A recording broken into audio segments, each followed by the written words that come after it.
As with other commodities, the price of lumber tends to fluctuate. But over the past year and a half, lumber costs have trended in one direction, up. They went up 21%, and then another 21, and then another 21, and we went on a record run of price increases in the lumber side of things. Dave Hoagland with Builders, which provides building materials to contractors, says combine that with a lack of available land for new homes in places like Colorado and a shortage of construction labor. All three of those coupled together have dramatically increased the cost of housing. We're generally seeing that it's affecting our overall cost of a home somewhere in the 5% range. Jason Brown, the head of Ascent Builders, says a 20% U.S. tariff on Canadian softwood lumber imposed last year triggered the price spike.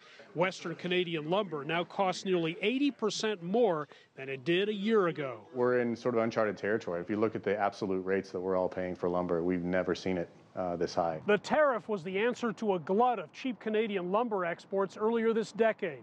It was meant to boost domestic lumber producers, and sure enough, Canadian imports have slowed down. Tree disease, rail slowdowns, and Canadian fires have played a role too. When the Canadian lumber went up, all the domestic lumber went up with it. So everybody just rode the wave. One expert says that wave has crashed on small builders in particular. It's going to affect the guys that are going to Home Depot to buy lumber or plywood or anything like that that is hit by that tariff. So now, maybe they slow down their spending on their home remodel projects.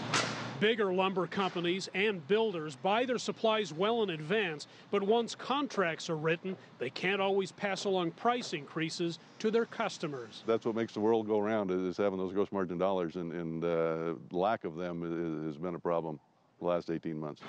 The U.S. Home Builders Trade Group claims the tariff has added $9,000 to the cost of an average single-family home. The lumber tariff is a tax on homeowners and renters.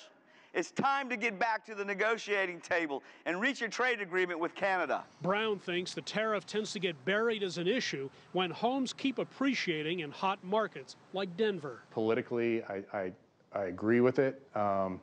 Being in the home building industry, I don't like it. He suspects buyers will sit up and take notice if or when those prices level off. Hendrik, Sybrandy, CGTN, Denver.